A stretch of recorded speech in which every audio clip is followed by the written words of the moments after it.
seem to shake you, baby.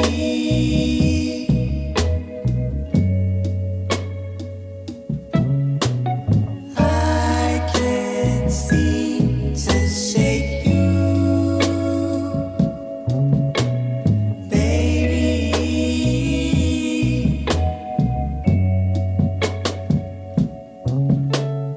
All I do is dream about you, baby.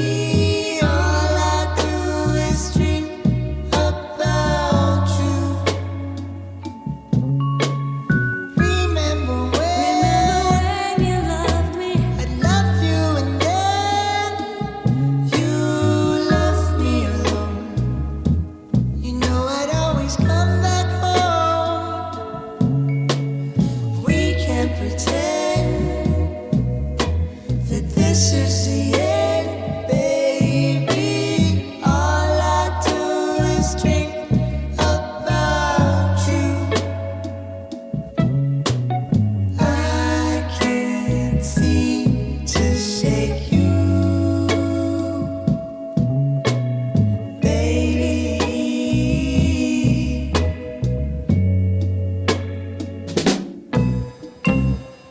I swear tomorrow that I'll give you up.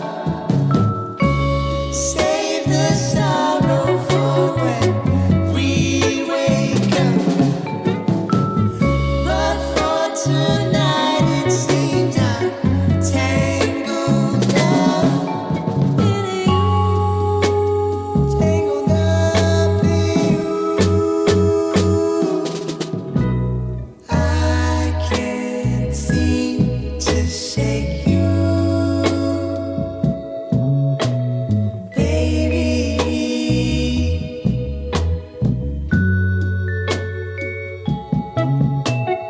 I can't seem to shake you,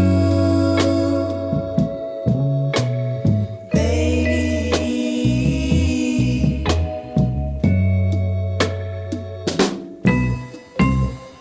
I swear tomorrow that I'll give you up, and I will save the sorrow for when we wake up. But for tonight it seems I'm tangled up in you, tangled up in you,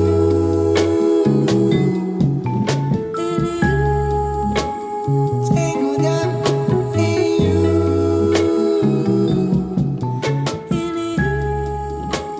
tangled up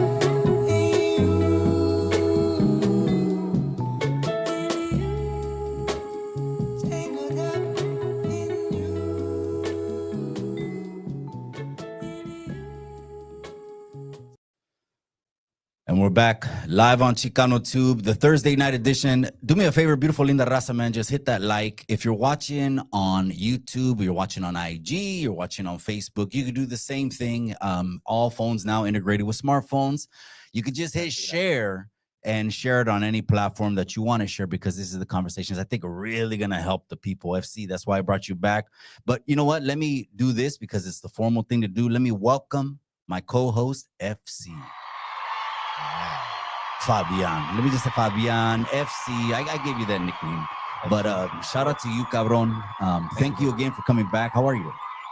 I'm great, bro. Thank you for having me. Feels good to be back. Got re-invited, so that means I did something right the first on the first podcast, right? Yeah, you did. You definitely did. Before we go anything, let's just do a salud, man. You know what? We work so hard, bro. We never even take them. I mean, those moments come far and few throughout the year, right? Cabo, algo en el barco. I want to give a salute over to you, to the beautiful wife, Thank you, to the children, to all of your accomplishments, all of your successes, which is part of what we're going to talk about tonight. Pues Thank you, salud brother. Cheers. over to this moment right here. And we Cheers to hope that that. this next hour, hour and a half, I don't know, we'll play it by ear, we'll be able to help the people a lot. I do have a lot of feedback that they wanted me to ask you about. We'll get into that, right? But I think the central topic tonight is going to be mindsets. I'll keep it, geared toward that. But we're going to get into investing. We're going to get into real estate. We're going to get into everything and anything we can do, because on this show, cabron, the reason I'm having you co-host the show with me is to be able to level the people up. Yeah, that's what it's about. I want them to go up. Okay, but before we do that, let's go through some intros. You were last night. Okay, we got to talk about this. You were last night at the Mercedes Motor Lux, because right now in the 831, we have the luxury of Car Week. We're known, our area, to have the most expensive cars right now driving around the city. You were at the Mercedes Motor Lux, the beautiful wife, beautiful family. How'd you get there, cabron? Come on now, tell me about it. First of all, it's you got to pay a big ticket price to get in, right? It is open to the public though. Where the auction takes place, that is open to the public, and it's at the airport hangar, and it's like the third airport hangar in Monterey Airport, and they have a live auction. They're auctioning off all these exotic cars. Was that the Russo Steel auction? No, I don't know if it was that. I didn't really pay attention much to it, bro. It was my first time there, so what I wanted to do was check it out, get a firsthand experience, get a taste of what it's all about, right? There's all this hype about, how nice it is, and being in a room with a lot of successful people, bro. And it was right when I got there, you could hear the auctioneer, auctioning off cars of, 800,000, 1.2. I think the highest one that I heard was 2.7 million. And I was like, man, that's the kind of room you want to be in. You know what I mean? Absolutely. Again, let's just keep it a buck. Allá va a estar los ricochones. Okay. Ahí están todos que tienen dinero. Absolutely. Oh, yeah. You know what I mean? Over there, again, the last year's best of show winner in Monterey Car Week, last year's best of show winner, the vehicle sold for 30 million. Oh, that's right. At the Sotheby's auction, I think, right? I think so. I think. Yeah. And so that, man, that's a record. That's the exotics are there. And not just that. Okay, hold on. They also had private jets. Yes. They got. How do these pinchy private jets look? While I go hit a button over here. Go ahead. Yeah, no. So the private jets, they're pretty much, they're open. They had about 3 private jets out there. Then they have helicopters you could like sit in. They have what else? Yeah, they're charter jets. I forgot the name of the company. They gave me their business card. It's a lifelong goal of mine to actually take a private charter jet, bro, to Las Vegas. Do a one day, maybe 24-hour run. Hit and run, dude. You win, you lose, you come back home, on that same day. So, but it was interesting, bro. There was a lot of different cars out there, cars that I haven't seen, even vehicles that are so they're rare, bro. And let's keep this a buck, Fabian, as we get into the topics today. Let's just keep this a buck, man. There's a certain kind of people that go out there. And that's not for everyone, man. Over there in those kind of circles, you're gonna have successful people. Right. You're going to have people, entrepreneurs. You're going to have go-getters. You're going to have hustlers. You're going to have people who in their mind or rolling out of their tongue don't have a no inside of them, don't have I'm going to try to do this. Right. They're all winners over there. So I wanted to talk about that because I wanted to bring that up in the beginning because we're still on topic for what we're going to be talking about tonight, definitely, which is all mindsets. And I got FC again here. Thank you for coming on over to that. I just wanted to mention about that Motor Lux right there. Those Bugattis. Oh, yeah, I mean, the Bugattis that come over there. I mean, let me ask you this. How does an average Joe work to get a $30 million Bugatti? What are practical ways? Come on now. Start from, say someone is living what I call paycheck to paycheck mode. Right. They can't even fathom, how am I going to be driving my family around in a box of metal that costs $30 million. Again, we're breaking the mindsets. We're breaking the inferior mindsets. what is the average? Let's not even say Joe. Let's say Jose, because this is Chicano Tube. Same Juan. The average Jose of San Juan. This is Jose Chicano Juan. Tube. How does the average Chicano aspire even to get something like that? Well, so you gotta want it, bro. It's all about ganas, bro. It's all about getting in, finding a niche, and growing whatever business that you decide to do, scale it up, and you're not gonna get there by, a 1 or 5 man shop, man. You need an army. You need an army of employees under you to be able to achieve, acquiring that type of vehicle, bro. It's not gonna be, a 1 man shop, brick and mortar little office, bro. Never. It will never happen. I mean, But that's a start. it's a start. It's a start, for sure. But then you got to implement systems, and you know what I mean. That'll help you scale up, bro. That is the trick right there. Is scaling up. How do you get from 1 office to 5 to 30 to 100? Right. I talked to somebody today. They had I think they had over 250 real estate agents. I think down south. I mean, and that's a small branch, bro. There's other branches that have 1,000 agents, right? Mm. So it's all about or you buy into a franchise and your franchise grows, you know what I mean? But buying a $30 million car, bro, it probably, some of those are probably first time rich individual, or I guess how would I say it? Self-made rich individuals, right?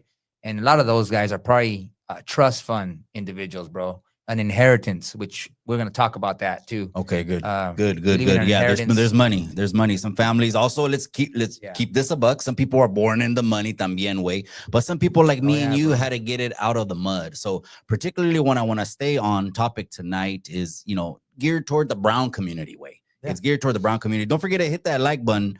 If you're watching on IG, you're watching on Facebook, you're watching on YouTube, go ahead. As you guys are trickling in, pinche hit that like button. We're talking about FC tonight. This is what I've noticed, man. We have to outthink our parents' generation.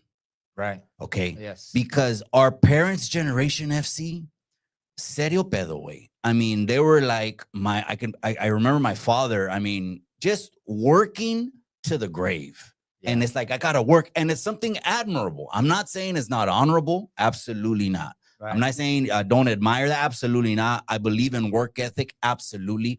But I believe that we have to work a whole lot smarter than them and not harder. Right. Yeah. Some people will be like, oh, Mike, you still got to bust your ass. Well, the Mexicans in me. I mean, the busting my ass is already a natural to me, but we need to outthink our parents. So how do we break what's been going with the stigmas of, pues, tú te crees, ¿qué te crees? You know what I mean? Right. ¿Te crees alguien? Or how about the you're better than us mentality? Because we go against each other more than we go to anyone. The fucking people with money, Fabian, the richest people, they don't give a shit about that. No, they're not worried about that. Of course not. They're not in a broke mentality trying to look rich. Or they're not on the internet trying to come off with a persona that's not theirs because they don't give a shit about that. These are broke mindsets where we keep each other down, man. How do we break out of that? Because a lot of us think like our parents think, oh, no, we got to work all the way to the grave. Don't work to the grave. Work smarter than them. That's a good question right there, Mikey.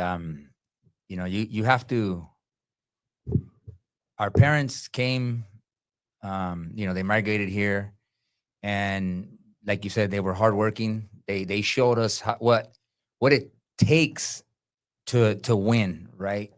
They couldn't show us how and what to do to scale or become an entrepreneur. Right? They didn't have the blueprint. They just, hey, go to school, get your degree, and they really drop out of school. They really work hard. They believed in the 8 to 5 corporate job. You're gonna make a lot of money in the corporate world. You know what I mean? Because that's all they knew. You know what I mean? So they crossed. They migrated into the States already with poverty. Impoverished pretty much when they crossed over. They landed here.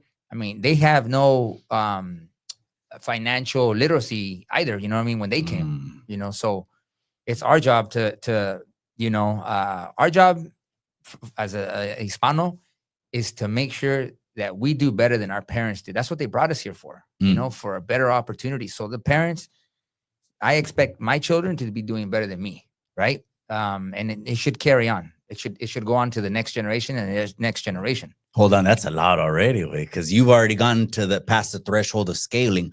Our parents didn't have the vision about scaling. Most of them didn't. Some of them did. The ones that made international brands, the ones that made national brands, Right. okay, they ripped through that ceiling.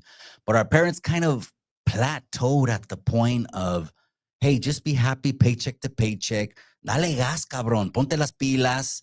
You know, don't slack off. Don't be lazy, or etc. Right? Right.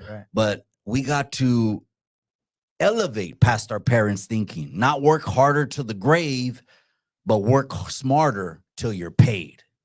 That's a good point. Yeah, that's true, bro. And I think this next generation, the 2000, what is it? Generation Y? Gen Z? They're on, They're the late 2000s? I think they're on beta right now. Okay. No. So no, I think it's No, serio, no. Is it? The new generation, they call them Generation Beta. Way. Beta? Is it? Okay. So yeah, we're past the Z. Okay. But go ahead. So they're to them, dude, their 8 to 5 thing. I mean, money's being made so fast now through the internet, bro. That 8 to 5, working the 40 hours a week, dude. Respect to everybody who does, right? You know, nothing against them. No, the trades, the different trades. Yeah, different trades. There's a lot of money everywhere. There's a lot of money everywhere. But some of these the new generation, bro, they don't want to work, 40, 80 hours a week. You know what I mean? For, $1,500. They want to work to make $10,000 in a week. You know what I mean? As opposed to us, you know what I mean? We grew up, building brick by brick. Now, I mean, internet wasn't invented until what? I started using it like in 2001, bro, on dial-up, broadband. And now it's instantly. Did you want something? You get it in a millisecond, dude. You know what I mean? It's there. And that's how these this next generation, dude, they're making their money like that. It's no longer work 40 hours a week and become wealthy. They already know that that's not the rich way and wealthy way. They figured that one out. But you know what? That's good that the bar's higher. Let's just keep that a buck, because if they're talking about 10,000, I remember my first job, I think, was dishwashing. Washing dishes was the first one. I think it was at Papa John's on the Star Market. Yeah, I worked right there at Papa John's. I was washing dishes. Then I went to Tabachi's, which is on John Street, the gas station, washing dishes, man. Washing dishes. That taught me a lot of humility, man, because I'll tell you what, a lot of the times, again, our mindsets is wrong. We need to have balance on our mindsets. Take the limits off my mindset, but at the same time, don't get consumed in the 2025 bullshit. Right. You know what I mean? That's what I tell a lot of youngsters. Stay focused, locked in, dial in.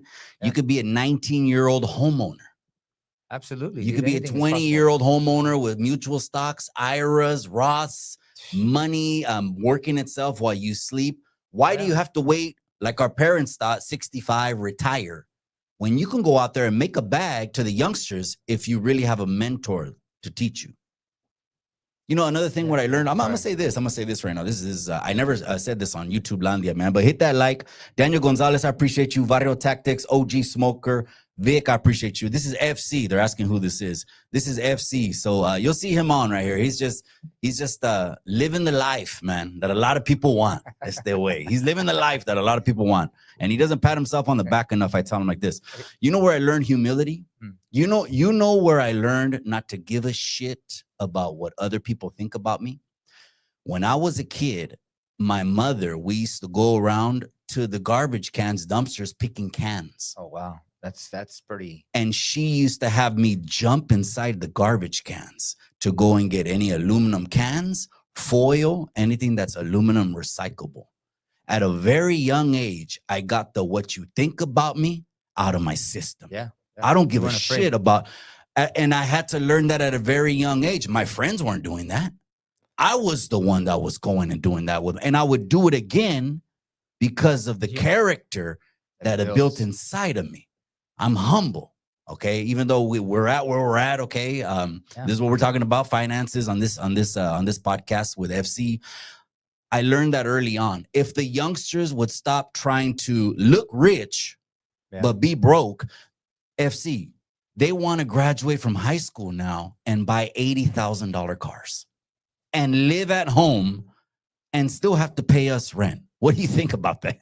That's a totally that's a poverty mindset, bro. If I were you, bro, you would have been able to scale the aluminum. You should have scaled that business. You should have hired all the neighborhood kids, bro. Paid them, pennies on the dollar, bro.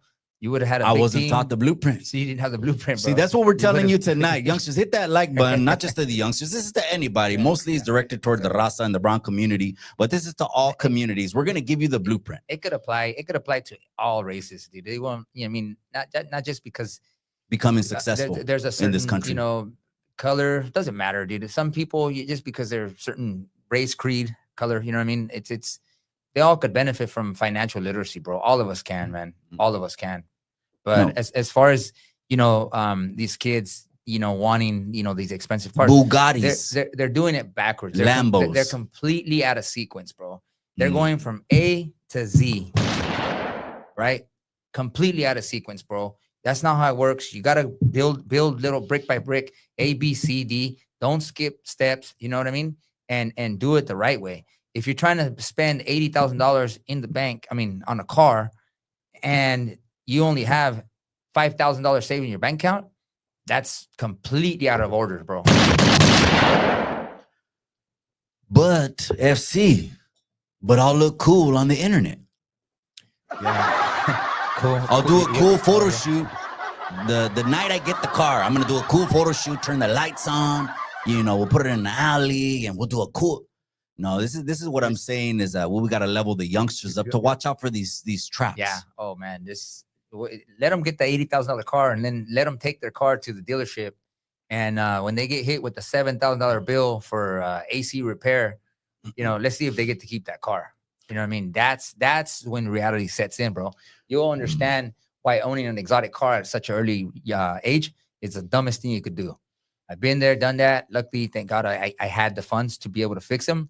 But at a young age, you buy yourself a little what do you call it? Import, right? Honda, Toyota, something small, something that pays the bills, even on a lease. You know what I mean? Keep your overhead as low as possible so you're able to save as much money as possible, bro. Coming out of high school. When the youngsters are trying to settle down. Get yourself a car that's, $3,000, $5,000. Hey, who cares what people think about you? It's not what you drive, it's who you are. It's your character. It doesn't matter what you drive. You know what I mean? Absolutely. The car don't make you, you make the car. Yeah. Even though, let's keep it a buck, though. Let's keep it a buck. In some circles, cabron, what you pull up in says everything about you before you even step out of the car. You know that too. You were just at the Motorlux last night, way. Yeah. That's a perfect example over there. Over there, the parking lot is full of European cars, Aston Martins, Bentleys that you've never seen, that we've never seen, because these are rare, exotic cars. There was two Rolls Royce Cullinans, bro. Each $500,000 being dropped off. They were being in the Uber line, right? Being dropped off. Where'd you find this? 500,000 a piece, bro. Two of them in front of us, right? And they were dropping us off at the entrance. They were right in front, man. And I was like, man, 500,000. And who wants to spend that kind of money? Well, if you have it, why not? If you want to give yourself that luxury, go by all means, do it. But those guys, I'm sure those guys have their stuff in order, bro. They didn't just buy that car, you know what I mean, overnight, dude, or when they were 24 years old. Took them a while to build it. They're buying 7-8 figure cars. Okay, that means they're in a tax bracket, probably a little higher than us. That's what we're talking about tonight. But let's get back to the topic.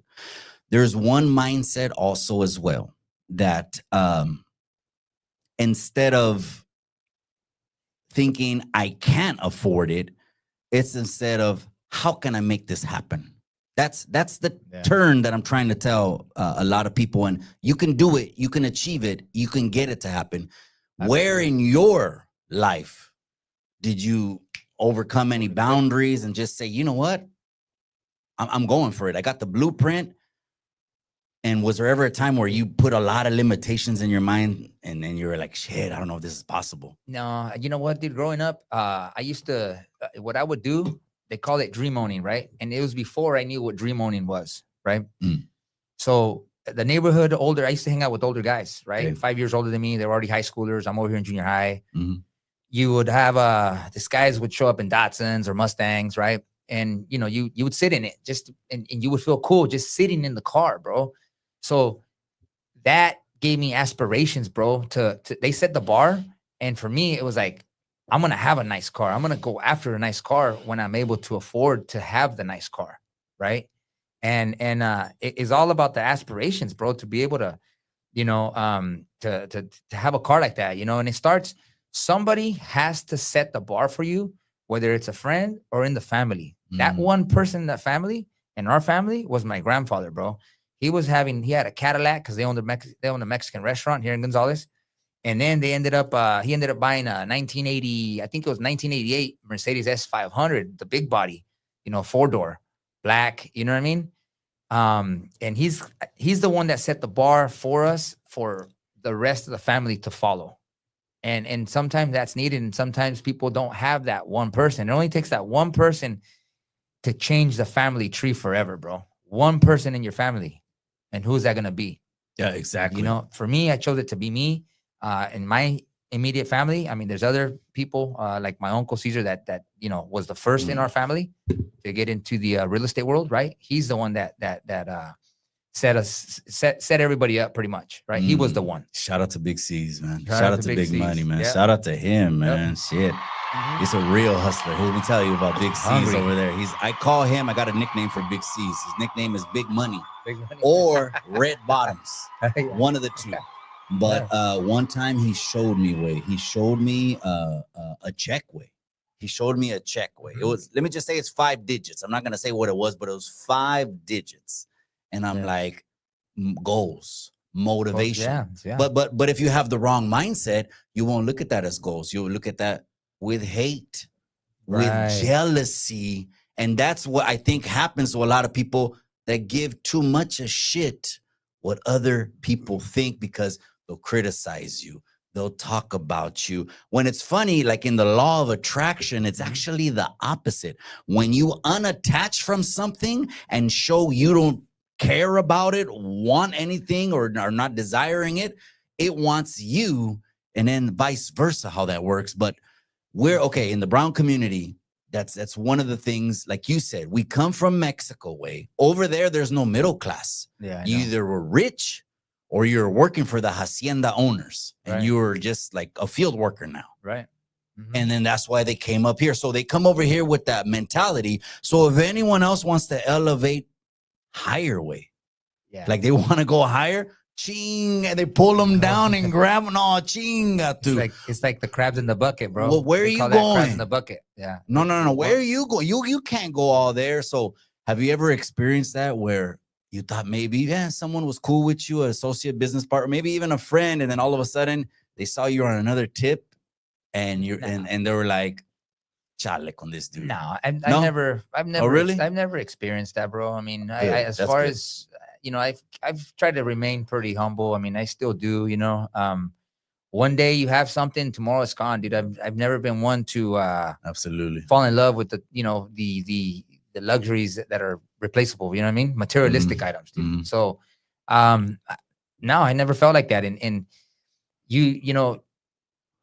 and in general, bro, you must be happy for other people's successes, bro, regardless because if God gave them the ability to be able to be successful and make money, that means that God could give us or you the ability to be able to go out and make the same amount of money, bro. I mean, what do we have? Okay, what does the poor person and rich person have in common, Mike? What do they have in common? A poor and a rich person. They're both human. No, they both have the same 24 hours in a day. Okay. So you could choose to be poor, or you could choose to be rich, bro. It's just how are you going to invest your 24 hours of that day? The wealthy work like if they're poor, and the poor work as if, or spend as if they're rich. Backwards, sorry. But you know what I mean? I do. Yeah. The wealthy work as if they're poor. They're still showing up to work at 8:00, and going till lights out 7 p.m. And the poor and middle, they're just like more lax. They don't have that same drive. You know what I mean? I think there's something to what you just said right now, FC, because the those people that are very successful, they're in their own circle of people like just like them or smarter than them or financially better than them, because there's a saying that goes, you don't want to be the smartest person in the room, because if you Right. are, you might be in the wrong room. I'm Yeah, not saying yeah. you can't be in Yeah. I'm not saying that that could be whoever, whatever room it is, but you know what I mean? Right. If you're around people that normally just talk about the struggle, they can't get a break, nothing goes good for them, there's no opportunities, or for whatever reason, they blame a boogeyman for not being able to, like we're talking about tonight, go from paycheck to paycheck to entrepreneur, go from entrepreneur to scaling multiple businesses, going from scaling multiple businesses to a national level, going from a national level to an international level. No one's talking about this shit on YouTube. I'll tell you that. That's why Right. people are going to love this show with all the information that you got. Which- What do you tell the people that are around people that are just stuck in the same ways of thinking? Look, dude, you have to be okay. So if the people that you're hanging around with, bro, are not inspiring you, you probably don't need to be hanging out with them. I mean, we're all right. You're in the wrong room because you're not gonna get nowhere. You want to be in rooms, bro, where you get inspired, not discouraged, not become negative. You know what I mean? But inspired and it's not a competition, bro. I've been around people, dude. I love being in those rooms, bro. I love being in Carmel. In the I- and, 8-figure and, room? and my thing goes like, What do okay, you call it? sometimes I want to, not be there. Sometimes I do want to be there, but you always got to keep that fire lit, bro. So I end up like last week I went to Carmel and I was sitting there and I said, okay, I got to get out of the comfort zone again, because I get into my comfort zones too, bro. But then I go, okay, I got to step my game up. I got to work those extra hours. I got to make those extra contacts. I got to recruit more agents. I got to, you know what I mean? I got to move the needle, bro. And going into those rooms, I mean, it just, again, it's not a competition. I love hanging out with friends that have the big houses in the ninth Reno in Las Palmas, and I mean, down in what's that Exclusive golf neighborhoods. course? Yeah, the exclusive neighborhoods, bro. Dude, that's an inspiration to me, bro. And if you're not inspired by those people, then you're just a miserable person that doesn't want to grow, bro. That's it. I mean, or What are the just- conversations like, or what are the differences between when you get around a 7-8 figure circle right. and then other people that are, let's just be respectful and say just financially struggling, starting off, just maybe they just got on their feet, and there's a lot of people in a lot of different situations, but what are the differences in the conversations there, or mindsets? I mean, they're talking about how do we compound our money. That's what they're talking about, dude. Where is the next biggest real estate deal? Where can I get a 10%, 13, 14% return on my money? What stocks are hot to buy? You know what I mean? What portfolio fund, what investment manager you working with? Who's your CPA? Who's your financial advisor? Those are the conversations that you're having with these kinds of people, bro. And it's, you're not, I mean, the average person's not, they're not worried about a CPA and how to cut their tax bill to zero. You know what I mean? They're By the way, content with what they have, just well, they don't, I mean, paycheck to paycheck. it's just, yeah. I mean, they don't, and maybe they're happy that way too. You know what I mean? Yeah, of course. To each their own. Maybe they don't want to scale up. Maybe they're comfortable living that comfortable life, but the conversations are way different. I mean, if you don't know anything about stocks, crypto, mutual funds, or any type of financial services, bro, what are you going to teach me?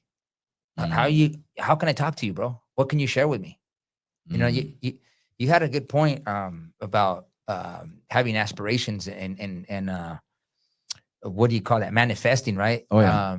What made me change what flipped my switch on, bro? Yeah. I had a mentor when I was 18 years old.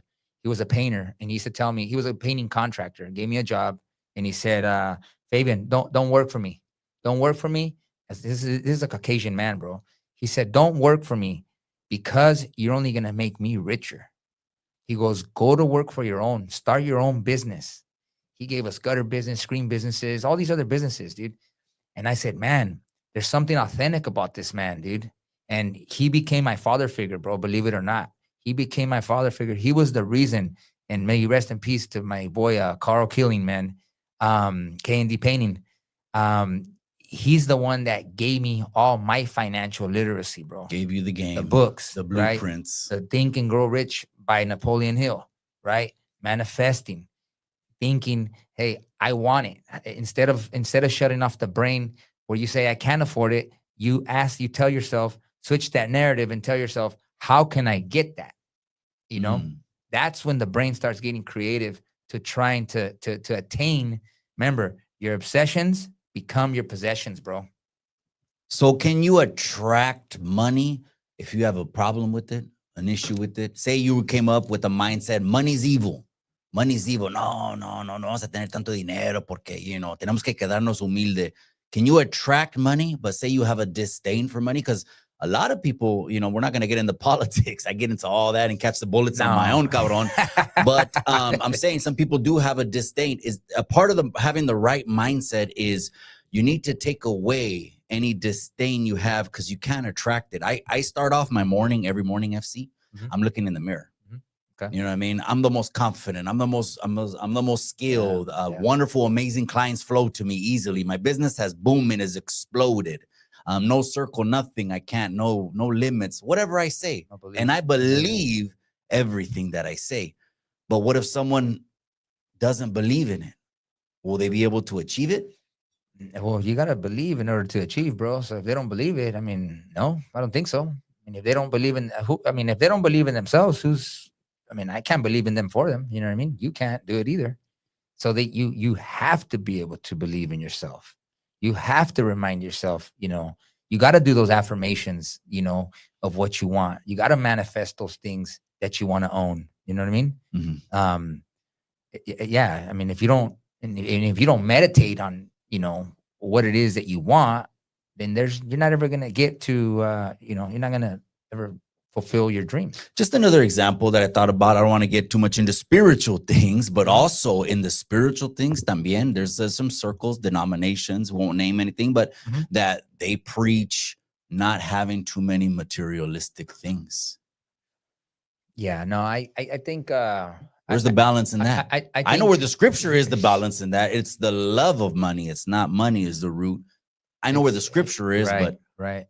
It's I think where you get into trouble with that, bro, is where you start loving money and you make it your God.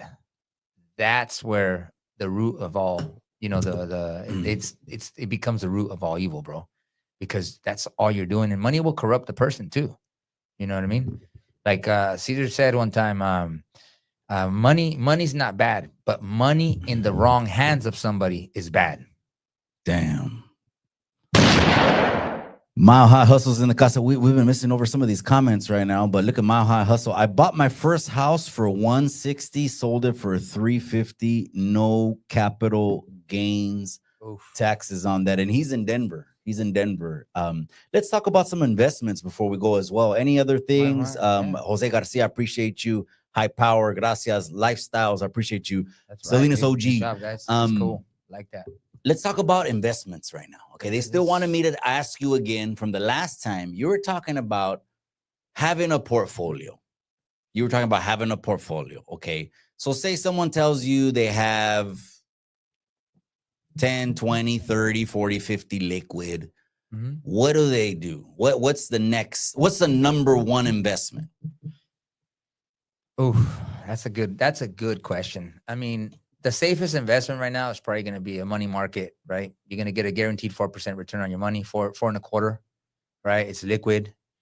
That's guaranteed, right? Over how long? You could put it in for a month. It's not a fixed set of months. It's not it's a money market. It's different than a CD. You can go in and out. CDs have terms. Money market it's an open term. There's no terms on CDs. Money markets.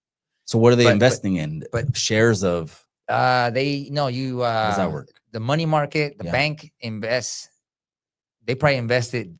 They're investing your money, probably getting an 8% return, but they're paying you out 4%, 4.25 right now. It got as high as like 5%. But what would I do with $50,000 right now?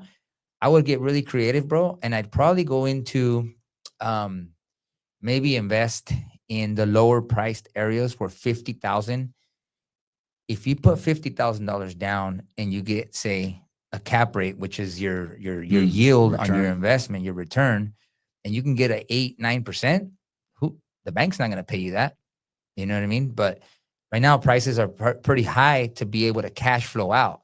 So you might want to be able to buy, in the Midwest somewhere. You know what I mean? Where 50,000 gives you a bigger down payment and rents are still high. By the way, there's a lot of states that still offer Section 8, and I hear a lot of good things about Section 8 in those Midwestern states as well. Wisconsin, Yeah, Kentucky. and then another thing too. I mean, 50,000. I mean, hey, you don't want to you can probably put in the stock market, right? On sound advice, probably get yourself a financial advisor from the bank. They have them there. They're there to help you, and they'll invest your money into a portfolio that'll give you a return. Like right now, I got something going on where it's an average return of like 7.5%. It goes from either moderate to aggressive. However you want to take on your risk, right? Está la caja, güey. Yeah, it's right here. Okay, no more. Yeah, so it's moderate to aggressive. You get to choose, and do you want to? Now you got to ride the wave though, dude, because you could also lose money. So you got to stay committed to leaving that money in there for about 2 to 3 years. You know what I mean? Because eventually the market does go down. Good. That's what I want you to tell the people, because a lot of people are like, well, wait a second. What are you talking about? Money markets? Let's keep this in layman's terms, cabron, because you're on 301 investing, and a lot of the people are on 101 investing. Okay. So they can grab this lump of money, 20, 30, 40, 50K, go to the bank. The bank will work it for them. Is there a guarantee of this return? Is there absolutely. a paperwork process they have to sign that you could tell the people that guarantees a return? Or is this a dice game and they're gambling, taking their money and investing it the way you said? So you're gonna get a surety? about $177 return on the $50,000, right? 177. That's not a lot, right?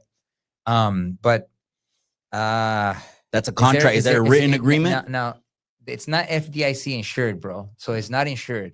So if that bank collapses, bro, wherever you invested your money at, that's gone. But so they could lose their money. Yeah, but you got to look at how long that bank has been in existence, how long they've been paying those returns, right? I mean, if they've been in existence for 20, 30 years, dude, they're not gonna collapse, bro. They're not gonna go, but that's the risk you're willing to take. You know what I mean? Or you just go into if you want to really play it safe, you just put that money into a CD. But right now, you probably want to invest in stocks that are getting you 6, 7, 10% return if you find the right stocks. Now, how do you do that? You better get yourself with a stockbroker, and hopefully that stockbroker is very good at what he does, and he could turn that money into giving you $5,000 a year, right?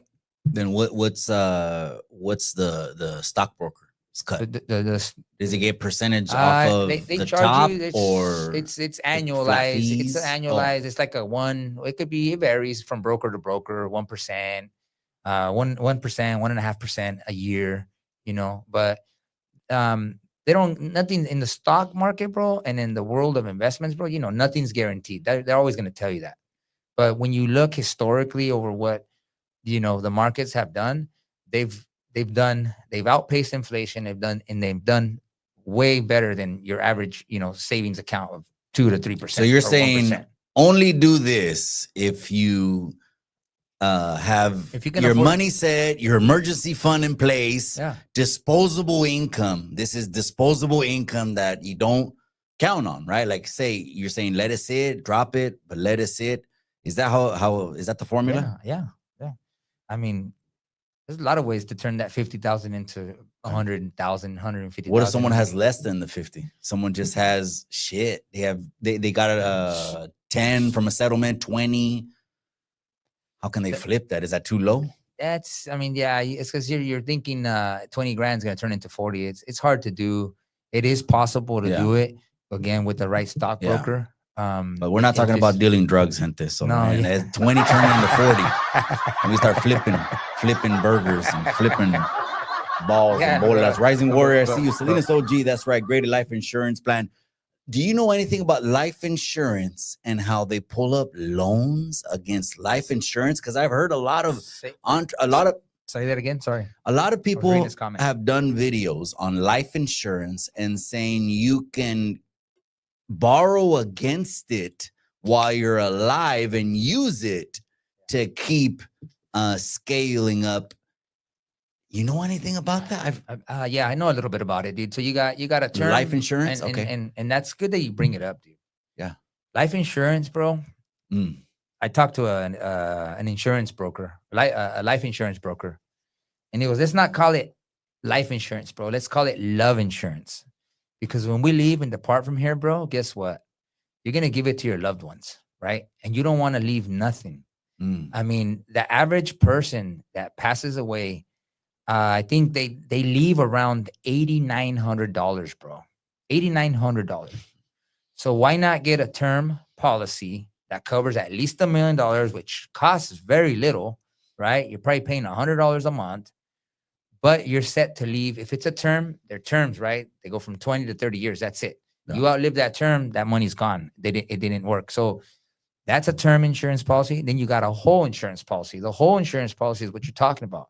Whole insurance policies, they accumulate over time after you fund it, and after it has it's called accumulated value, I believe it's called. So once you accumulate X amount of dollars, you're able to borrow from that, and you still keep that face value of that life insurance. It doesn't go down. You still keep it. So you're able to borrow from it, pay it back, and then it just Are you keeps only growing. able to borrow what's accumulated? Yes. Yeah. You can't borrow. So 10, 10, 20, 20. Yes, whatever it grows over, you know what I mean? If it's in a variable or a what is it? So how Or do a people fixed- make them fixed- bigger? So you gotta, in order for them Policies. to grow bigger, How do they you- borrow your- 50, 100 your from it? monthly premium has to be like $800 to $1,000 or Okay. more per month. So that way it accumulates the cash value. It's called cash value accumulation, and it starts accumulating value. So if you accumulate 20 grand after their front loaded fees or their fees that they charge, you're able to borrow against that. Shit, that's Yeah, a bro, it's- cheat code right there. But How much would it make sense for someone que puede, o sea, tiene dinero, el camarada, or him or her, they have the money. How much sense, because of the what they can borrow against, would it make sense to have a $800, $1,000 life insurance policy, but the accumulated value could be 50, 60, 80, and then you start playing with that money? That's the cheat code. Yeah, it's the cheat code. Yeah. Mhm.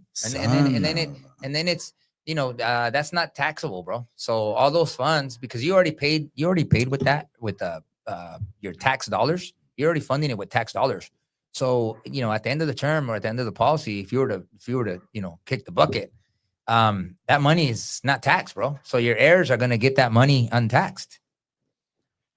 Damn. Okay, look what it said right there. $100,000 in life insurance paid out 350. That's the face value, right? That's what you're talking about. That's probably 100,000 in life insurance paid out 350. That's not the face value of the policy. No, the face value is gonna be 350. Yeah. I would say Rising yeah. Warrior. I like Rising Warrior. Let me highlight Maybe that he comment. put, maybe he Highlight a put in comment all day. 100,000 and it grew to 350. Maybe that's what he's talking about. There it is. But- It says your oh, I'll put it, you can't even see it. It says your beliefs make things happen. Your beliefs drive the actions. Look, this is exactly what I'm talking about, Rising Warrior. I mean, I'm gonna say this, not this is not FC saying this. This is me saying this. Ever since I have been scaling, or whatever you want to call it, just evolving, I've noticed some of the partners, they give me a little bit of a side eye or something like that, man. But it's because all of a sudden I took all of that, which was previous thinking, right? A lot of it was taught to me. All of our behavior is taught to us, way. Right. All of it. We get all of our inherited it. behavior taught to us. So I had a very low thinking of money and aspirations, because I just grew up getting the newspaper, getting a job, and just having enough, right? I mean, which is okay, right? Happiness is a choice. It's not how much is in the bank. It's a choice. So you can be happy if you want right now, no matter how much is in the bank. But I've been part of my story. This is my story. part of my story is I'm not ashamed of, I've had a past which was very difficult and how I grew up poor, poverty, the streets and all that bullshit, right? But it put limits inside my mind. And as soon as I got into some of the most stressful situations in my life, I said, if I get out of this place right here, there is no lion's den. There is no pit of fire. There is no obstacle high enough that I can't overcome, or there's no circle of room of people like we were talking about. You went to the Mercedes Motorlux. Those are 7-8 figure crowd over there. Yeah. I could easily mix inside of there. Absolutely. Because of my mindset, period. Now, I like what he said. Now, your beliefs drive your actions. You're going to go and get that bag, Rising Warrior. I'm going to help you, carnal. You go ahead and reach out to me on IG. Last time I said this, FC, I had 5 or 6 people reach out to me on Instagram. Good. And awesome. I told them, that's what it's about. Give me the details. Where are you at? What's your plan and where are you at? Hey, I got one person told me I got a shop. I set it up in front of my house and this and this and that. Every single one, I gave a whole different game plan to, because I believe the best impact we can have is helping someone, changing someone's life, having them scale up. You said it takes one person to have a vision to break the whole thing in that family tree. Your grandfather was a business owner. Yeah. He was a business owner. Started in now, if he would have just stayed with the 9 to 5, could have been different. He actually did. He worked for Man Packing, but then my grandmother opened up a restaurant, and then he quit the Man Packing to help her out, And then they had a restaurant in Gonzales for 30 years, and then 30 years, and then little by little just started scaling up. They never really scaled it, man, because they came from the old school. They didn't have the resources that we had, right? So they just she was an owner operator, didn't want to really share her recipes, bro. Didn't want to create competition because she had some of the best Mexican food around, man. So a lot of people here would go to the restaurant. A lot of people. Oh yeah, absolutely. A lot of big money. That's where I got my communication skills from. Dude, was from that restaurant. I was a waiter, and you got people, all these agricultural business owners, big wigs, bro. You're talking, the owners of the land, the owners of the fields, bro. Yeah, the ones that just contract out. And the guy that's building that, I used to serve the guy that is building the this RC guy, Robert Caprera, or RC Farms. He's the one that's building this building back here. That's he's donated all the funds to build that building, but he passed. But yeah, the Silva Farms guys, I used to serve him, Mr. Silva. He passed too. I had Mayor Donahue on here, and he said it's a $16 billion industry. But I got to keep it a buck with you. I've done, I worked in insurance for about 4 years. I did workers' comp insurance for a lot of the field contractors, right? Over here in the area, right? And as part of the financials, they would have to disclose to me their payroll. Okay. And I would see the NOI, I would see all the financials. It's just part of the process the underwriter wants to see, right? I'm just like, giving the information over to the underwriter, right? And the workers themselves were getting like a 10th, a 15th, 8, 10, 12, $15 million, and the payroll's like 300,000-400,000. So that I don't know I can't do the math off the top, but the difference. That's the difference right there. Now you have a lot of raza that actually have got the blueprint on how to do things, because just like you said, that one man, he invested in you, and he mentored you, Mr. Keeling. Mr. Keeling, rest in peace. Okay, the raza now has gone the blueprints where a lot of the raza owns the land. In Monterey County. So I don't just want you to think it's because race don't matter anyways, but I just don't want you to think it's Los Güeros, how we always saw there was Los Güeros. We're scaling up, dude. We're scaling up. We're no longer the minority, bro. We're actually becoming the majority. And I was playing golf one day, and my buddy, he's also he's an insurance agent for agricultural companies, and he told me one day, he goes, you know what? I've seen people, the Hispanic or Mexican owners are actually, it's like they have more money than some of the Caucasians that are in the agricultural industry. And I was like, oof, bro, that hit home, bro. Yeah, because I was out there playing. I could hear mariachi playing, in Corral de Tierra out in the golf course. Yeah. And I was like, dude, there's mariachi out here, but it wasn't on the back part of the golf course. It was off to the Carmel Valley Road. It was maybe off over yeah, the yeah. hills that way. I go, hey, dude, I can't believe they're allowing that music to play. And he just said, oh, bro, some of these people out here, they're scaling up, bro. They've done it. A lot of our raza really came up, man. O sea, we are in. We're in, oh, sorry. You know what? I'm really curious to know, dude. Like, I don't know how many people are on. One, two, my voice is fine. Hold on.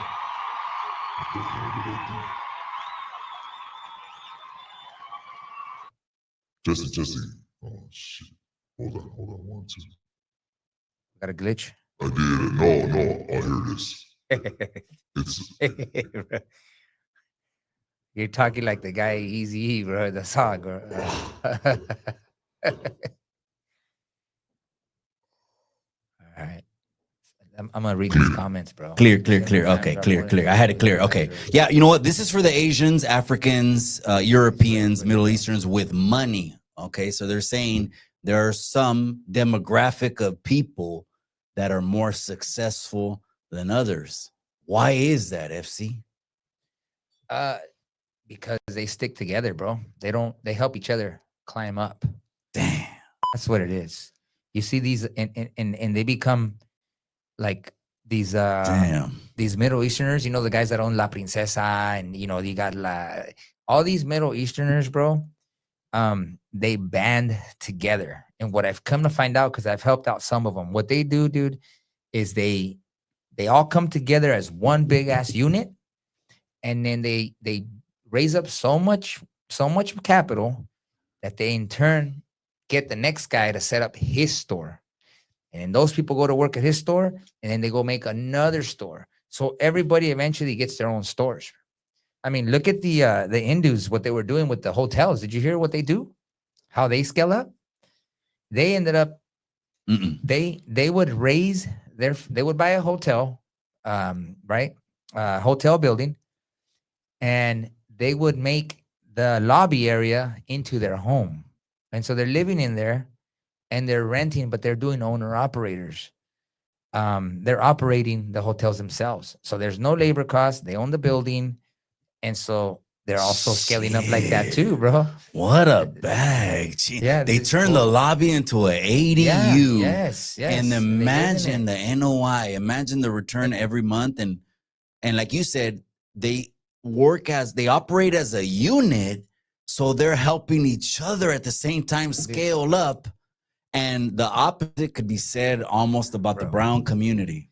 If we were to put our money all together in one pot, bro, we would wreck shit up. Damn. Like we would own everything.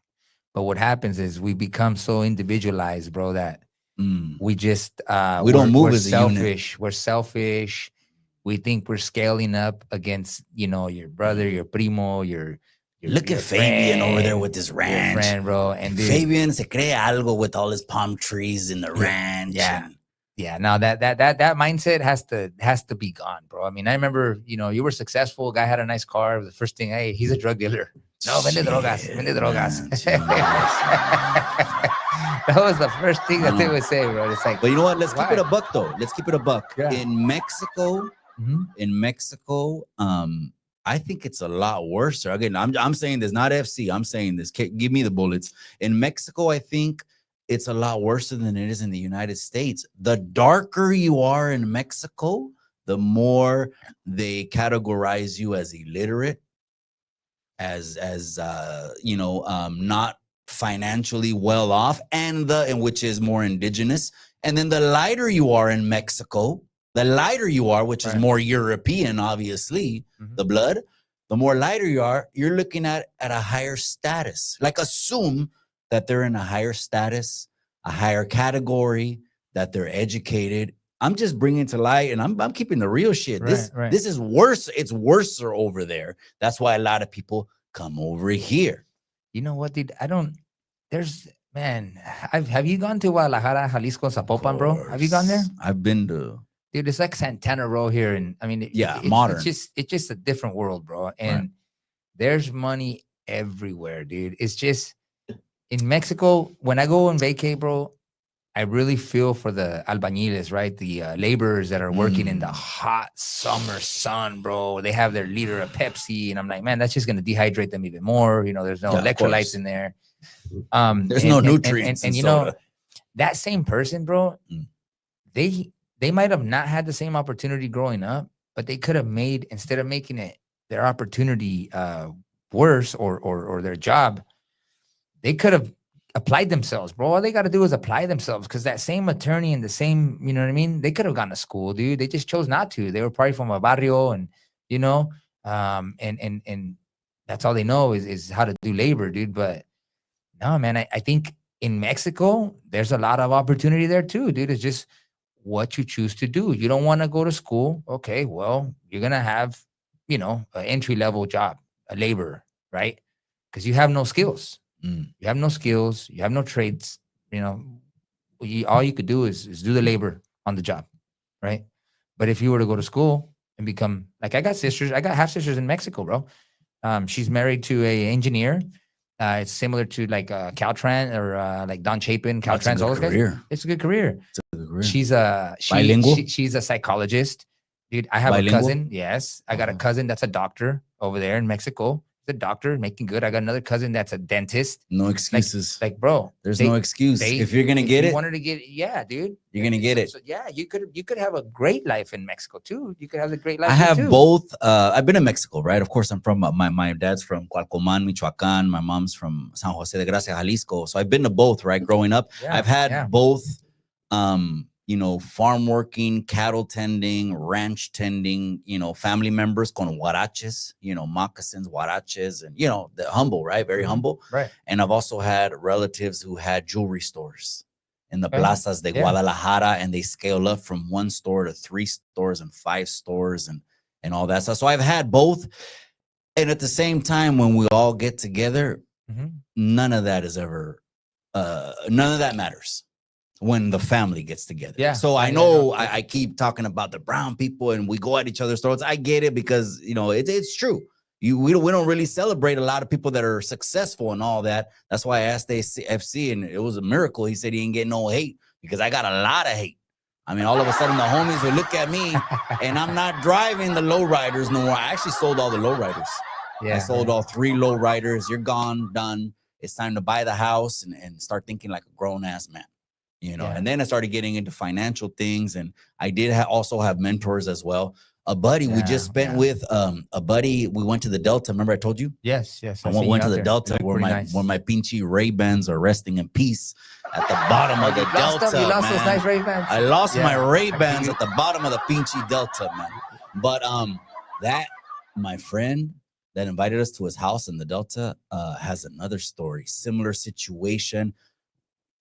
Rock bottom, back against the wall, high pressure situation, turned it around where he's not just an electrician.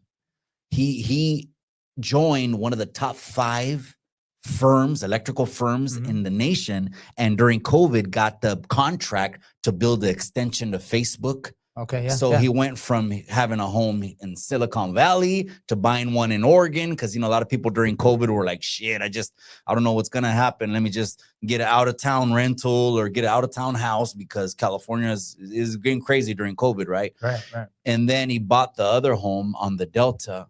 But he always, since I met him at one of our lowest points, he never thought like that no more. He was like, you know what? I'm going to do this, Mike. You know what he told me that blew me away? What's that? And we're in I'm not going to say where, but we're in like a high pressure fucking situation where it's like fucking high pressure. He was already working on his business plan. Yeah. That's already. This guy was when everyone else was probably like, let me just pick up where I left off and play some kitty teenager mentality shit, right? Some broke shit, some broke mindset shit. He was working on his business plan. And I mentioned that to this day. I said, brother, you got it right away. You were already, He was already with his mind already in the electrical union. He told me he saved 5-6 people's lives, rookies, that were going to touch hot panels. They were going to touch electrical stuff. He saved 5-6 I don't know how many people could say that they did that. Yeah, Shit. What a blessing that he was there to save him, bro. I told him that's why God put him there. All right. Yeah. That's so true. To save those 5-6 people's life. That's exactly why he put him. You know who I'm talking to, man. Shout out to my boy. All right, we're gonna wrap this thing up, man. Let's go ahead and just read some comments. Maybe if there's any questions there, I'll put them all up. I want to make sure you see them covered. Let me see. I want to make sure you see the comments right here. Let me see. All right, tell me if this is a better way. Let me see. All right. I'm reading my stuff over here. Yeah. Okay. Okay. So. Oh, you're reading the comments already? No, I'm on my text. But yeah, you know what? Go to Mile High, bro. I'm gonna share something with you, dude. I'm gonna drop a bomb right now. Go to the Mile High. Go to Mile High. Said he sold his he scaled up and he sold because he didn't have to pay taxes on his on the gains that he made on the sale of his house. S&P 10% returns. Mile High said. Mile High. He Damn, said that was a long time ago. Oh, here it is. Mile High. Okay. So Mile High. That's okay. So Mile High. He didn't have to pay taxes on that money because if you're single, there's an exemption of $250,000.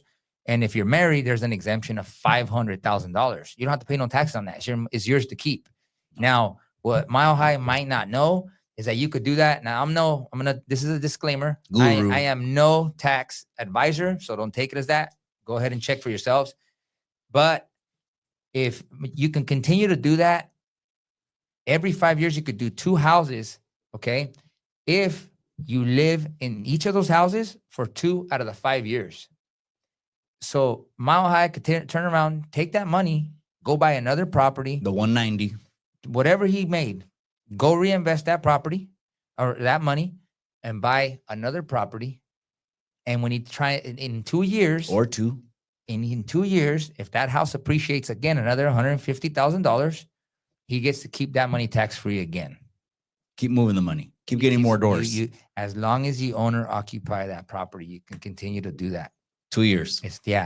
Every 2 years, you could do that. Yeah, it's part of the plan. So you have to move. Another thing, dude, that I want to share. There are 60. Okay, right now the baby boomers, dude. There's 10,000 retirees that are retiring, bro. Right now, every day, 10,000. Okay. What I want to talk about is a lot of us have parents that own property that are not in a trust. No. Okay. They're not in a trust, which means if something were to happen to them, right, and they die without a trust, which is intested, right? A will doesn't hold up.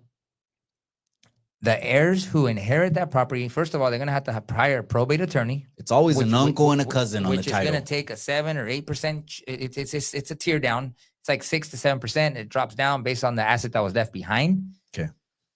For you guys out there that are watching, guys, I really recommend if you guys have family members, really encourage them to get a living trust, guys. Have them get a living trust. They're around $1,500 to $2,500.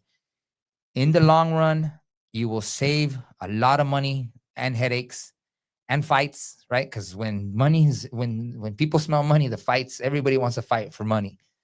So what you want to do is put it in that trust so that way you could, when something happens, you get what is called a step up basis, a step up in basis. Okay.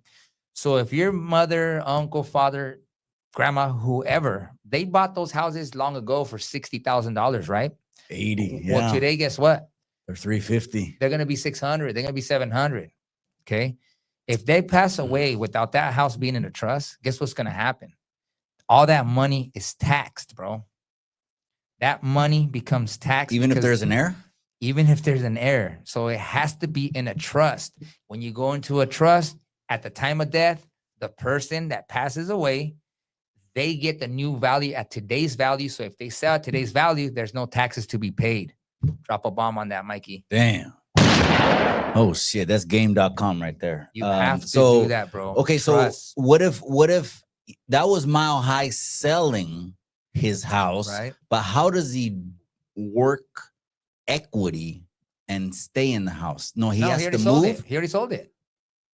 Yeah, but say that was his main house. He Right. sold, Mhm. so he had to buy a new. no, he didn't have to buy a new house. You don't have to. Then what? Rent No, whatever he's doing. I don't know. or what look he's for a doing. living situation, get a triplex. Yeah. Look for a living situation. Turn that money, buy maybe a little bit of crypto, buy some Bitcoin, buy some Ethereum, see what the next Bitcoin is, invest it, put it in different pots. You got to diversify your portfolio, but he can go buy another house, right? You buy a house that's, 50, 60 grand on the market. Because I get it. You make 190, but at the same time, you need a principal house. So maybe he's going to buy, but the market went up.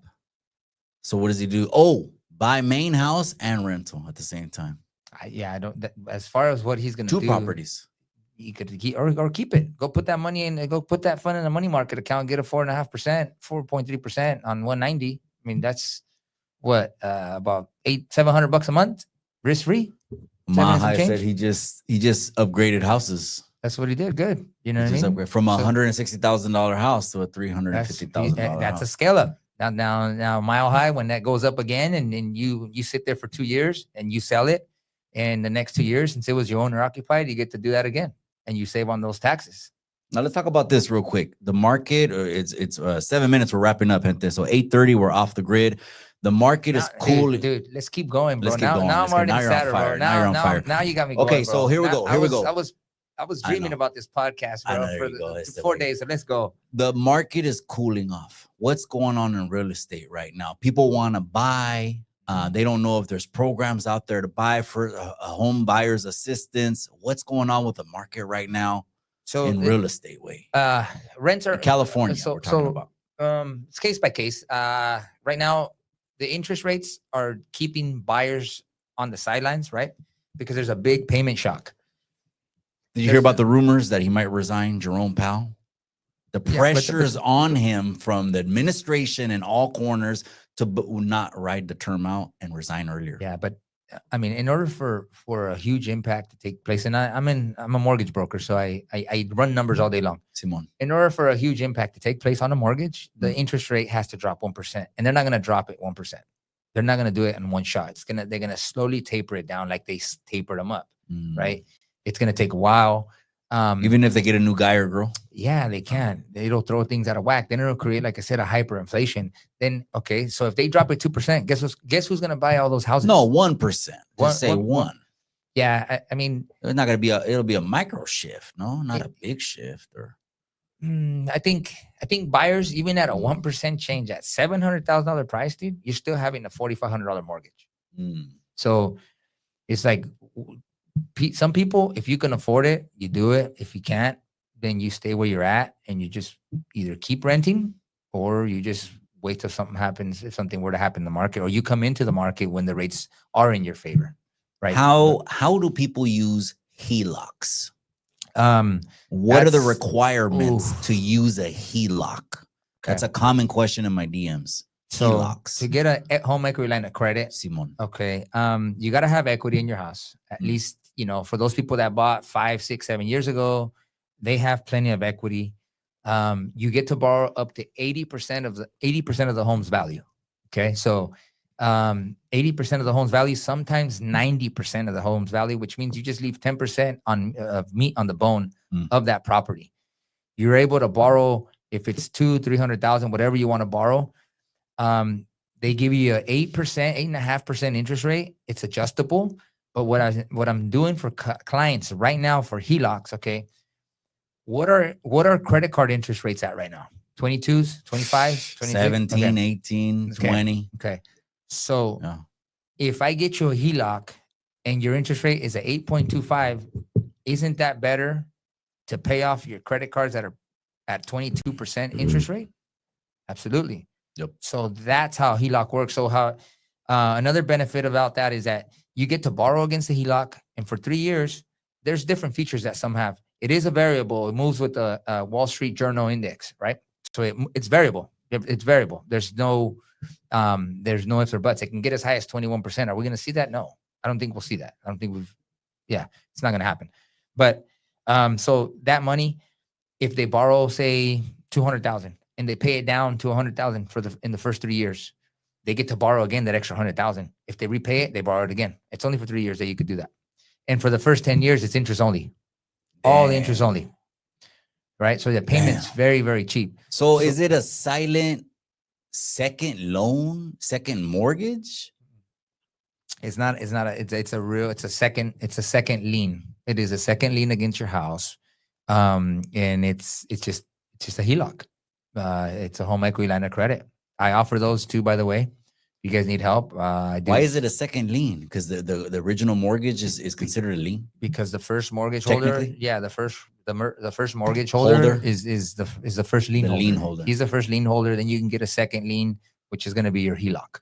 And is that traditionally what people do to start buying rental properties? Is HELOC the number one most common option for buying rental properties if you're a homeowner with a principal house? You could do one of two things. If you have a house that has a lot of equity, like I just did one recently, okay? Here's an example. They had a house that they only owed $50,000, okay? They owed $50,000, and the house was worth $700,000. They needed $300,000 down for the down payment, and it's like, why put them in a HELOC that's in a variable 8.5, can get to 9, right? So I just refinanced them completely. I didn't give them a HELOC.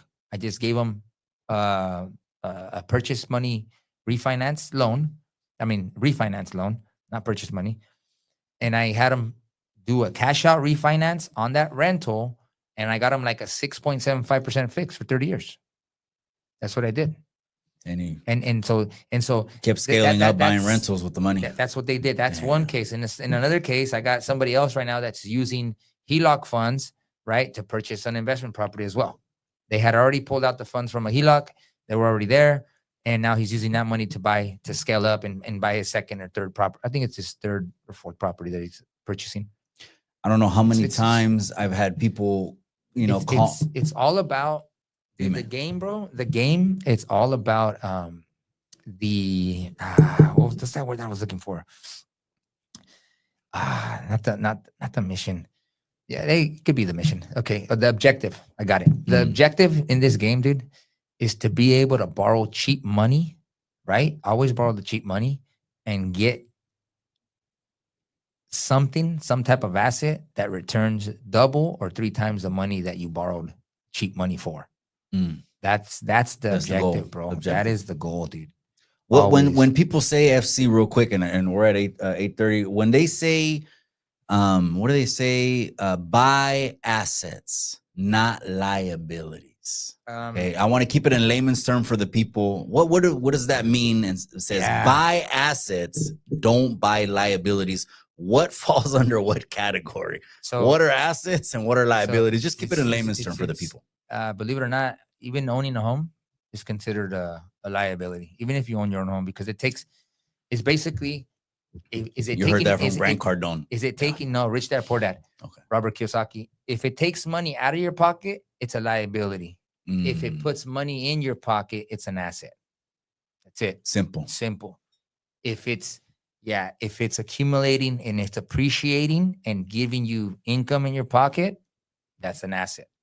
If you go, that's game.com right there. So keep it in layman's term. I asked you to keep it in layman, and you did. It couldn't have got any better definition than that. Shit, he kept it as simple as possible. Gente, it's either putting money in your pocket, it's an asset, or you're paying for it. It's taking money out of your pocket. It's a liability. So how do people shift from assets to liabilities? I mean, I can give a couple of things off the mind. Is when you become a business owner, you can do a lot of write-offs. You mean how do you do liabilities into assets? Yeah. How do you turn liability into assets? Or how did you do it? I'm sure in the beginning you had, like everyone else, liabilities. Yeah. And how did you turn them all? At first, I just assets try to save. I just try to save as much as I could, man. And I lived below my means, and a lot of people can't do that. See, there's a lot of people have there's needs and wants, right? And people want everything, and so they go and buy it. They go and buy it full retail. You can't be doing that, man. You got to be able to bargain shop and not you got to bargain shop and not go buy things all the time You don't need something every day, and that's consumerism at its finest, bro. That's what we have been programmed to do, is go buy something every day. Why do you need to do that? Right? So If I told that to the beautiful, smoking, sexy, hot wife, though, she'll get mad. you just, yeah. That doesn't pertain to the wives, okay? We work hard so the wives can go on unlimited shopping sprees. Let them do. But we're talking about mostly to the men. We're talking about this to the men because the men are the ones that have to lead the ship and make sure that we are balanced, level-headed, making assets, not liabilities. Right? So that's what we're talking about. Yeah. So you just either you buy real estate, you know what I mean? You invest in real estate, you invest in, some type of stock. I mean, what about tax write-offs if you own your own business? I mean, if you own your own business, that's the beautiful thing about being in Robert Kiyosaki's book, The Cash Flow Quadrant. He talks about, the first 4 or 5 years, they give you a break in taxes with write-offs on chingo. I mean, you can report losses like the first 4 or 5 years. And by the time me and the wifey, blew up and the wifey had to go to Monterey and Carmel and she scaled the hell up.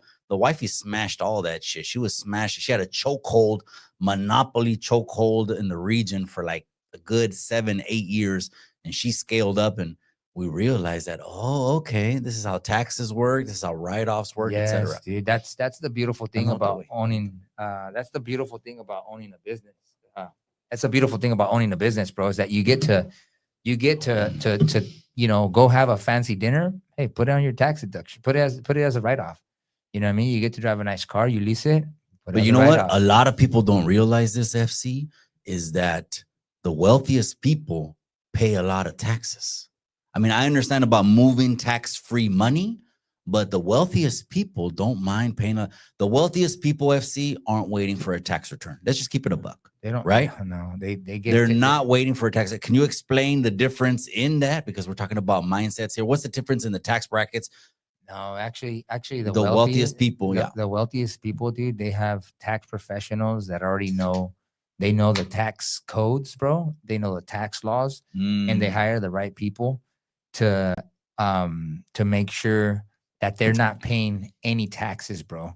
So I came across I found out how they do it, dude. So they buy, okay, you make $2 million, $3 million, $4 million, right? Simon. What you do with that money, dude?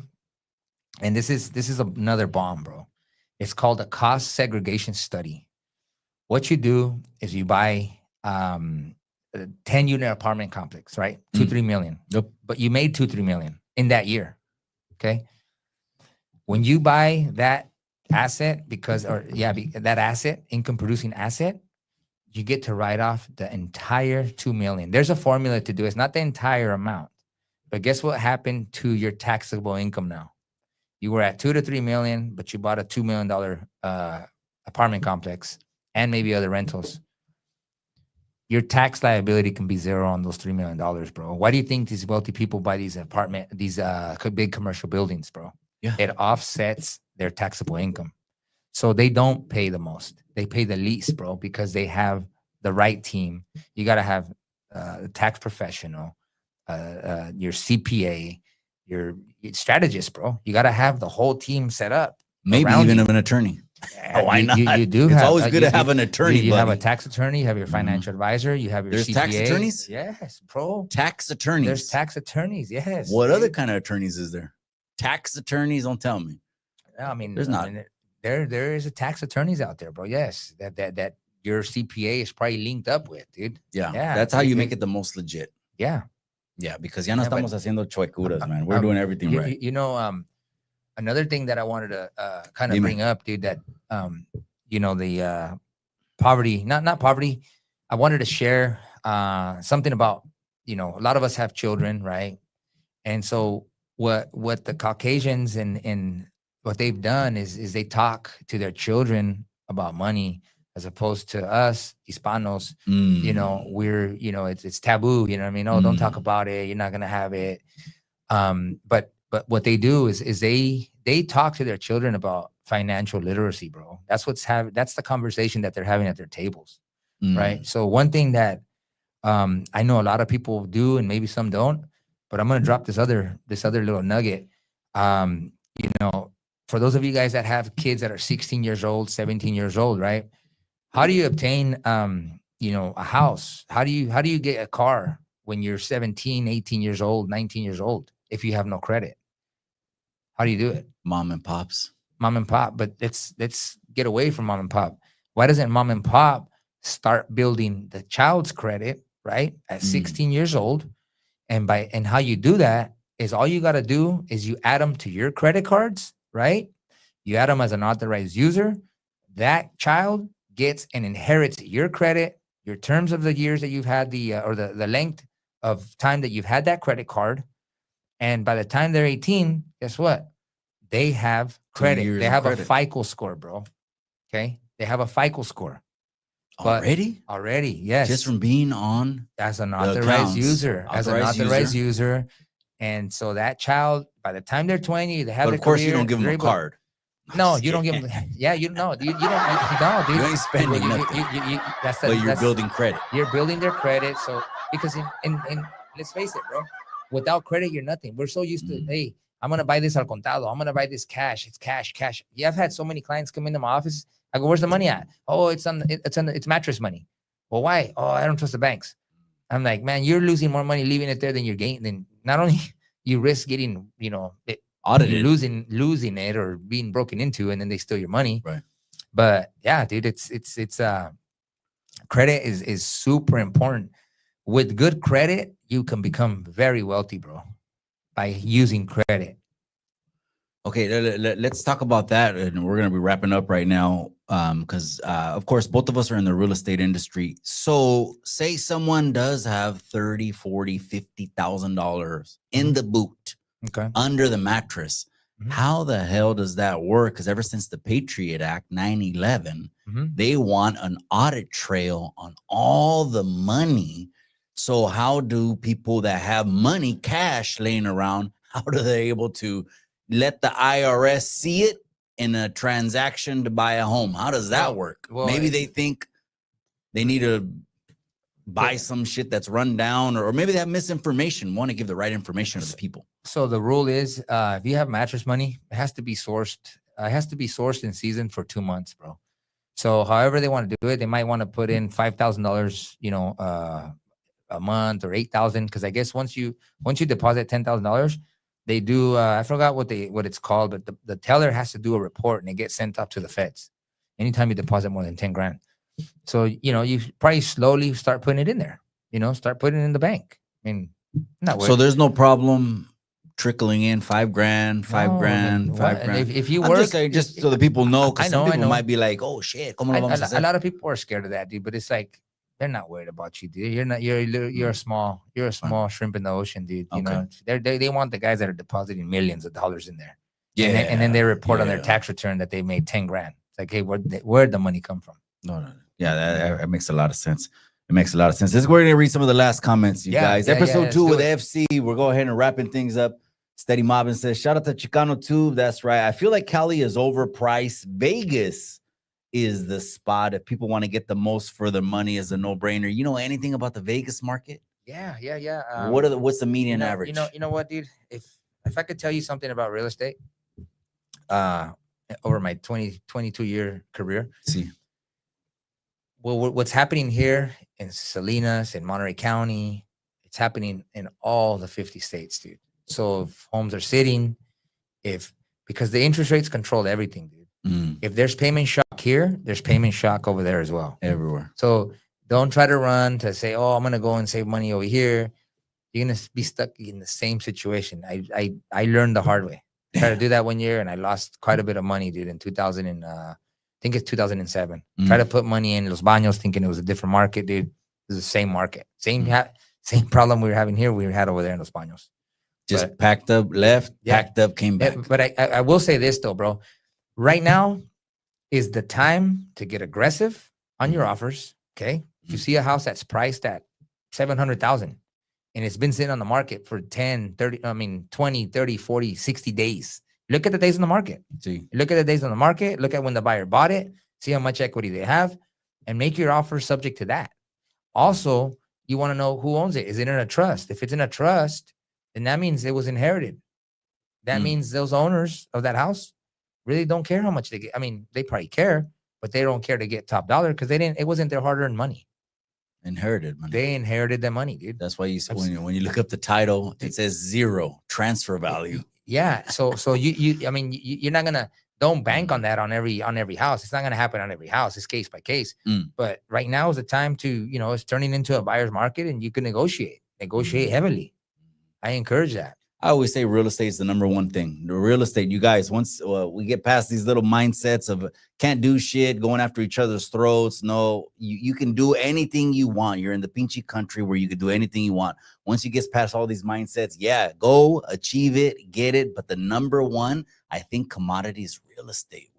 I mean, my number one investment, if I had to invest in one thing, would be in real estate, especially because if you're sitting in a primary home, you have equity. We can start playing with the equity and moving money around, right? Yeah, absolutely. All right, man. Let's go ahead and read the last comments, you guys. We're going to go ahead and wrap this one up. I appreciate you guys. I was buying a beach lot. Let me see what he says right here. I was buying a beach lot for $9,000 and mortgage came through $250 straight to the building. I don't know if that one makes sense. Oh, Mike, this is one for real estate. That's right. Chingaderas, I appreciate you guys. That's right, real estate guys. We're just giving game over here, you guys. That's all we're doing is giving game. Episode 2 of Giving Game. I bought my pad 10 years ago in Phoenix when I was barely making $16 an hour. The market is different in Phoenix, yeah, right? 10 years ago, Phoenix, I'm sure he probably paid about 185. No, not even like 80,000. Not even 100? No, because that's 2012 when he bought it. He probably paid 70, 80 grand. The Obama years. Good purchase, Jose. Now it's time to refinance and maybe make that money work for you. What is it, 350 now? Probably 4? Probably 350. Probably about 350 or 4. Easily. All right, you guys. Episode 2, Too Much Game. I appreciate you guys for tuning in. FC is in the building again. Thank you for having me, brother. Thank you again for having This me, is a guy right here. Goals over to you. This is just, I appreciate you, man. This man right here. Goals. The Mercedes Motor Lux Monterey Car Week. 7 figures, 8 figures is nothing. And we're not done yet, bro. We're barely getting started. Exactly, we're man. not done. Every day. Episode 3, we'll go ahead and get some feedbacks on what you guys want to hear from us the next time we do a go around later on in the month. You guys, we're out. Have a blessed one in August. We'll catch you. Too Much Game, episode 3. Sir. Remember what I always say? Beautiful Linda Raza, in the end, all you got is the memories. All right, guys. See ya.